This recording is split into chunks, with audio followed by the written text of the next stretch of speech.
সুপ্রিয় দর্শক, স্বাগত জানাচ্ছি মামুন টাইমস থেকে। এখন দেখবেন পত্রিকাগুলোর মেইন শিরোনাম।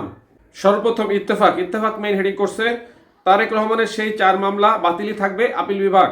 নেক্সট প্রথম আলো মেইন হেডিং করছে লক্ষণ রোটা ভাইরাস জনিত ডায়রিয়ার শনাক্তের ব্যবস্থা নেই। নেক্সট যুগান্তর মেইন হেডিং করছে 15 কর্মকর্তাকে সিনিয়র সহকারী সচিব পদে পদোন্নতি। এরপর আছে জনকণ্ঠ মেইন হেডিং করছে খালেদা জিয়ার সঙ্গে বিএনপির স্থায়ী কমিটির বৈঠক। এরপর ইনক্লাবের মেইন হেডিং ঢাকা এখন অভিশপ্ত নগরী। নেক্সট আমাদের সময় হেডিং বাংলাদেশের সঙ্গে ভারতের সীমান্ত নদীগুলোতে নতুন ভাসমান চৌকি, সীমান্ত নিরাপত্তা জোরদার। এরপর সমকালের মেইন হেডিং কারিগরি ত্রুটি, ঢাকা স্টক এক্সচেঞ্জ লেনদেন বন্ধ। এরপর জায়জাদিনের হেডিং তারেক রহমানের 4 মামলা বাতিলের রায় বহাল। নেক্সট কালের কণ্ঠের মেইন হেডিং ভরা মৌসুমেই বেড়েছে চালের দাম, অস্বস্তিতে ক্রেতা। এই ছিল প্রধান শিরোনাম। এখন চলে যাচ্ছি যে কোনো একটি সংবাদের বিশ্লেষণে।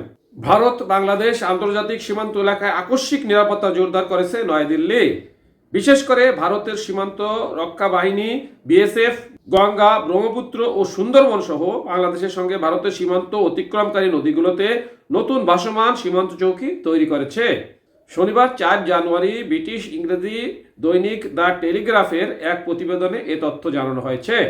প্রতিবেদনে বলা হয়, বাংলাদেশের অন্তর্বর্তীকালীন সরকারের একজন উপদেষ্টার ভারতের উত্তর পূর্বাংশকে বাংলাদেশের সংযুক্ত করার হুমকি দেওয়ার পর সীমান্তে নিরাপত্তা জোরদার করেছে ভারত। যদিও গত ডিসেম্বরের মাঝের দিকের এই মন্তব্যের বিষয়ে কড়া প্রতিবাদ জানিয়েছিল ভারতের পররাষ্ট্র মন্ত্রণালয়।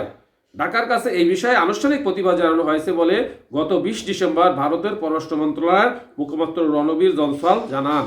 দিল্লিতে সাপ্তাহিক সংবাদ সম্মেলনে প্রতিবেশী বাংলাদেশের নেতাদের দায়িত্বশীল মন্তব্যের গুরুত্বের কথা স্মরণ করে দিয়ে সেদিন রণধীর জয়সওয়াল বলেছিলেন, নয়াদিল্লি সংশ্লিষ্ট সকলকে প্রকাশ্যে মন্তব্য করার সময় দায়িত্বশীল হওয়ার পরামর্শ দিতে চায়। আমরা এই বিষয়ে বাংলাদেশি কর্তৃপক্ষের কাছে আমাদের তীব্র প্রতিবাদ জানিয়েছি। আমরা জেনেছি উল্লেখিত পোস্টটি ইতিমধ্যেই মুছে ফেলা হয়েছে, তবে আমরা সবাইকে মনে করে দিতে চাই, জনসমক্ষে মন্তব্য করার সময় সংশ্লিষ্ট সব পক্ষকে আরও সতর্ক হওয়া উচিত। এই ছিল ভারতের নিরাপত্তা চৌকি সম্পর্কিত সংবাদ। সাথে থাকার জন্য ধন্যবাদ। আসসালামু আলাইকুম।